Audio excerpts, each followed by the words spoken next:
જાણીને થઈ જશો દંગ, સત્તાધીશોના બદલાતા રંગ. નમસ્કાર, હું જીગર ઠક્કર. હેડલાઇન ન્યૂઝના એડિટર ડેસ્કમાં આપનું સ્વાગત છે. વાત પદ્માવતી શોપિંગ સેન્ટર વડોદરાની, જેમાં 15 એપ્રિલ 2024 સુધી સ્ટે હતો અને હવે 27 જૂન 2024 સુધી ફરી સ્ટે આપ્યો છે. વચગાળાની રાહત થઈ છે વેપારીઓને. પદ્માવતી વેપારી મંડળ હાઈકોર્ટના શરણે ગયું છે અને પદ્માવતી શોપિંગ સેન્ટર માટે અગાઉ અમે જે કહ્યું હતું કે તેઓ કાયદેસર પોતાના હક માટે ન્યાયપાલિકામાં જશે અને સમીકરણો બદલાશે. અગાઉ અમે શું કહ્યું હતું સાંભળો. અમારી આગાહી, અમારો અહેવાલ સચોટ સાબિત થયો છે. પદ્માવતી શોપિંગ સેન્ટરના વ્યવસાયિક બધા વેપારી મંડળ ભેગું થઈને આ નગરપાલિકા દ્વારા જે હિલચાલ થઈ રહી છે, એક તો એમને નોટિસ આપવામાં આવી, ઉપરાંત કોર્ટમાં કેવિયેટ દાખલ કર્યું. આ બધી પરિસ્થિતિ ઉપરાઉપરી થઈ ગઈ અને એમને 15 દિવસના ટૂંકા ગાળાની જે નોટિસ આપવામાં આવી એના જવાબમાં એ લોકો હવે જે પ્રતિક્રિયા આપશે એનાથી વડોદરામાં ઘણા બધા સમીકરણો બદલાશે. જોયું, સાંભળ્યું અમે અગાઉ શું કહ્યું હતું. 15 એપ્રિલ સુધી જે સ્ટે હતો એ હવે 27 જૂન 2024 સુધી ફરી એકવાર એ સ્ટે લંબાવવામાં આવ્યો છે. આ તારીખ સુધી, એટલે સ્વાભાવિક છે કે જો તારીખ પડી છે તો એની સાથે સ્ટે પણ લંબાવી દેવામાં આવે. કોર્ટ તરફથી વેપારીઓ માટે આ કાયદેસર પ્રક્રિયાનું એક સફળતાનું પહેલું પગલું છે. ઇતિહાસની વાત કરીએ તો 1964માં વડોદરામાં મ્યુનિસિપલ કોર્પોરેશન અસ્તિત્વમાં આવી અને તે વખતે પ્રથમ મેયર હતા નાનાલાલ ચોકસી અને ત્યારબાદ 1966થી 1968ના ગાળામાં ડૉક્ટર ઠાકોરભાઈ પટેલ મેયર હતા અને એ સમયમાં પદ્માવતી અસ્તિત્વમાં લાવવા માટેની પ્રક્રિયા શરૂ થઈ, જે 1970માં સંપન્ન થઈ અને 1973માં તે પૂર્ણપણે બાંધકામ સહિત તૈયાર થઈ ગયું. અહીં 74થી ગણીએ તો 2024 સુધી 50 વર્ષનો કાર્યકાળ પૂર્ણ થાય છે અને 2014માં જ્યારે મોદી સરકાર કેન્દ્રમાં આવી ત્યારે અચાનક આ વેપારીઓ ભળવા જ છે, તેમને 18% નહીં, ફરી સાંભળજો, 18% નહીં પણ 2014થી 18 ગણું અણધાર્યું ભાડું વસૂલવા માટે નોટિસ આપવામાં આવી. ભાડું વધારી દેવામાં આવ્યું. શરૂઆતમાં સ્વાભાવિક છે વેપારીઓએ વિરોધ કર્યો, થોડો સમય ભાડું રોકી પણ રાખ્યું, પણ આખરે મંદી, મોંઘવારી અને માંદગીના માર વચ્ચે 2023 સુધી તેમણે ભાડું ચૂકતે કરી દીધેલ છે અને 2024 પેટે એમણે એડવાન્સ ચેકો આપેલા છે, જે વોર્ડ નંબર 14ની ઓફિસમાં રેકોર્ડ પર છે. પણ પ્લાન ગોઠવાઈ ગયો છે, ચેક ભરાતા નથી, ભાડું સ્વીકારાતું નથી. એક બાજુ કર્યો ઠરાવ અને બીજી બાજુ નોટિસ આપીને ડરાવ. આ કેવી નીતિ રીતિ છે?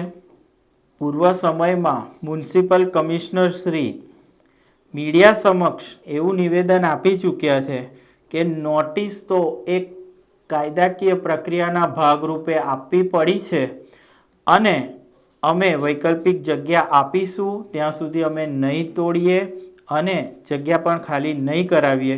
સાંભળો મ્યુનિસિપલ કમિશનર દિલીપ રાણા સાહેબે શું કહ્યું હતું. સુરસાગરની સામે જે આવેલું છે, જે એના ભૂતકાળમાં ટેસ્ટો કરાવેલા છે અને જર્જરિત જેવું છે, એટલે એમાં અમે એમને નોટિસ આપી છે અને એ નોટિસ એક પ્રક્રિયાનો પાર્ટ છે. એમને નોટિસ આપી છે, જોડે જોડે એમની રજૂઆત ઓલ્ટરનેટ જગ્યા આપવાની અથવા ઓલ્ટરનેટ દુકાન આપવાની છે, જેની માટે અમે ચર્ચા વિચારણા કરી રહ્યા છીએ અને એ આઈડેન્ટિફાય થશે એટલે એમની જોડે ચર્ચા કરીને આગળનું કાર્યવાહી કરવામાં આવશે. અને સ્ટેન્ડિંગ કમિટીએ હમણાં ઠરાવ કર્યો છે કે ભાઈ આ જગ્યા આપવાની નથી, એટલે હવે ઓલ્ટરનેટ જગ્યા શોધી અને પછી એમાં એમની જોડે ચર્ચા કરીને આગળની કાર્યવાહી થશે. નોટિસ પીરિયડ અમારે પ્રક્રિયાના ભાગરૂપે નોટિસ આપવી પડે અને નેચરલ જસ્ટિસ પ્રમાણે વારંવાર અને અવારનવાર એમાં 3 કે એના કરતાં વધારે નોટિસો પણ આપવાની જોગવાઈ છે. એટલે એ પ્રમાણે અમારે નોટિસ આપવી પડે.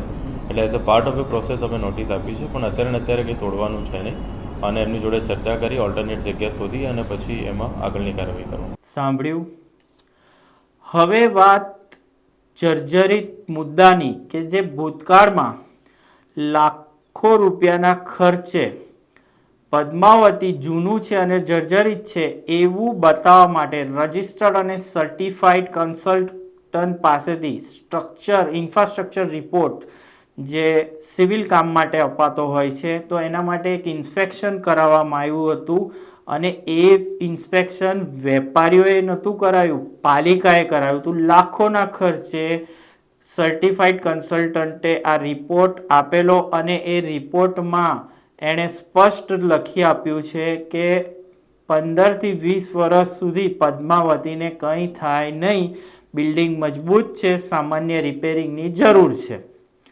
એટલે કે સમજી લો 2022માં આ રિપોર્ટ આપવામાં આવ્યો હતો અને એ સમયની અમે સ્થાનિક વર્તમાનપત્રોની કોપી આપને રેકોર્ડ પર બતાવી રહ્યા છીએ. એટલે કે 2022થી 15-20 વર્ષ ગણીએ એક અંદાજિત સમય, તો એ 2040 સુધીનો થાય માની લઈએ કે. તો આ જગ્યા તૂટે નહીં અને એને રિપેર કરાવવી જોઈએ. આ રિપોર્ટ કોપી પાલિકામાંથી કોર્ટમાં રજૂ કરી છે કે નહીં, એટલે કે પાલિકા સત્તાધીશોએ આ ઇન્ફ્રાસ્ટ્રક્ચરની રિપોર્ટ કોપી કોર્ટમાં રજૂ કરી છે કે નહીં, એ પણ એક સવાલ છે. 2017 થી 2018ના ગાળામાં રિપેરિંગ કરવા માટે પદ્માવતી શોપિંગ સેન્ટરની રિપેરિંગ કરવા માટે 1 કરોડ રૂપિયાનું બજેટ ફાળવવાની વાત હતી અને તે વખતે પાલિકાની સ્ટેન્ડિંગ કમિટીમાં એનો મુદ્દો મૂકવામાં આવ્યો હતો અને એનું બજેટ અંદાજિત 1 કરોડ નક્કી કરવામાં આવ્યું હતું. એના માટે આપ જૂના નિવેદનો અને રેકોર્ડ તપાસી શકો છો.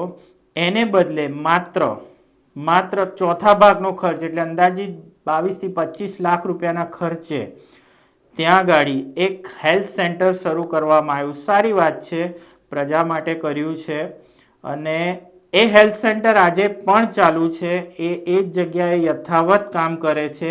રેલવે ઓફિસ જે 16 તારીખથી બંધ કરી દેવાઈ, મોટી એના માટે પ્રેસ નોટ કવર થઈ, પણ આજે હેલ્થ સેન્ટર આજે પણ યથાવત ચાલુ છે. આજે સવારે ઓન રેકોર્ડ અમારી પાસે એનો ફૂટેજ છે, આપ જોઈ શકો છો.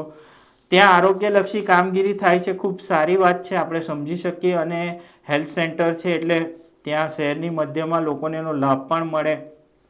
પણ સવાલ અહીં એ છે કે બજેટમાં 1 કરોડની નક્કી કરેલી આ રકમનું શું થયું એ પણ એક તપાસનો વિષય છે. બીજી તરફ પાલિકાનું પોતાનું એ જગ્યાએ એક પ્રિન્ટિંગ મશીન પ્રેસ કે જ્યાં ડાયરીઓ છપાય, સ્ટેશનરી છપાય, રેકોર્ડ કોપીઓ છપાય, એ બેઝમેન્ટમાં આવેલું છે. એને સ્થળાંતરિત કરી દેવામાં આવ્યું છે અને એ બીજી જગ્યાએ ખસેડી દીધું છે. આમ તો પાલિકાની કામગીરીનો પૂર્વ સમયનો એટલે કે ઇતિહાસ કાઢીએ તો 1998માં 52 કેબિનો તોડી નાખવામાં આવી હતી પાર્કિંગના નામે, અને એ પાર્કિંગના નામે તોડેલી કેબિનોની જગ્યાએ પાર્કિંગના નામે આજે કદાચ ત્યાં દબાણના પથારા જ છે, જોઈ શકાય છે. અને 12 વર્ષે 12 કિલોમીટર દૂર કોઈ દુકાનદારોને પૂછી આવો કે એ દુકાનદારોને 12 વર્ષે અને 12 કિલોમીટર દૂર દુકાન મળી છે અને કેવી રીતે મળી છે, પણ એ કેવી રીતે મળી છે, કેટલા સંઘર્ષ બાદ, કેટલી તકલીફો બાદ, કેટલી પ્રક્રિયાઓ બાદ 12 વર્ષે કદાચ મળી છે. આમ જોઈએ તો ફાયર બ્રિગેડ ઓફિસ કે જે સુરસાગર જે શહેરની મધ્યમાં આવેલું છે, તો ફાયર બ્રિગેડ ઓફિસ તોડી ફાયર બ્રિગેડની ઓફિસમાં જ્યાં પણ વાહનો ઊભા રહે છે, આજે પણ વાહનોનો ત્યાં ખડકલો ઊભો જ રહે છે. તો આયોજન વગરના આદેશ આપે એનું નામ વડોદરા નગરપાલિકા, એ સ્પષ્ટ થાય છે. અને આમ તો સ્થળ પર, જાહેર સ્થળ ઉપર પદ્માવતી અથવા સુરસાગરની આજુબાજુ અનેક લારી ગલ્લા ઊભા રહે છે. ઠીક છે, એ લોકો પોતાની રોજી રળે છે, પણ અમુક એવા છે કે જે નડતર રૂપ છે. તો એ નડતર રૂપને ખસાડવા માટે તેમનું કોઈ સાહસ નથી. એની પાછળ કોનો રાજકીય આશીર્વાદ છે, કોની રહેમ નજર છે, એ તપાસનો વિષય છે. પણ અહીં ટેક્સ ભરનાર વેપારીઓ પાસે પદ્માવતી ખાલી કરાવવા માટે સત્તાધીશો કેમ સુરા છે? કોણ છે આ આખા પ્રકરણના પંડિત, જેને પદ્માવતી શોપિંગ સેન્ટરને કરવું છે ખંડિત? કુદરતી દરજો એ કરી શકે છે દંડિત. અમારા અહેવાલ બાદ કદાચ આવનારા દિવસોમાં આ બાબતે વિરોધ પક્ષ આગળ આવે, સામાજિક સંસ્થાઓ આગળ આવે, રાજકીય આગેવાનો આગળ આવે, અથવા વડોદરાની તમામ મીડિયા આગળ આવે. અમારું નિવેદન છે, અમારે અન્ય કોઈ મીડિયા સાથે સ્પર્ધા નથી. તમામ સ્પર્ધા કરતા સહયોગમાં અમે માનીએ છીએ. પદ્માવતીને સમર્થન આપો, એને સહયોગ કરો અને સાચું હોય એ જ દર્શાવો. અને બીજું, એક જવાબદાર મીડિયા તરીકે આદરણીય મ્યુનિસિપલ કમિશનર વડોદરાને અમારું નમ્ર નિવેદન છે. તેઓ પણ એક આઈએસ અધિકારી છે.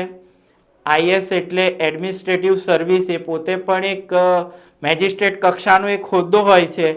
અમારું સાહેબને નિવેદન છે કે તેઓ ન્યાયિક ધોરણે હિતલક્ષી, વ્યવહારિક અને યોગ્ય પગલાં ભરે અને પૂર્વ સમયમાં પાલિકા તરફથી આપેલા જે વચનો છે એ પૂરા કરી અને કોઈ રાહત દરે યોગ્ય માર્ગ આપે એવી આશા સાથે હેડલાઇન તરફથી આ એક્સક્લુઝિવ અહેવાલ સમર્પિત છે પદ્માવતી વેપારી મંડળને, વડોદરાની 25 લાખ જનતાને, જેમનો અમે અવાજ બનીએ છીએ. નમસ્કાર.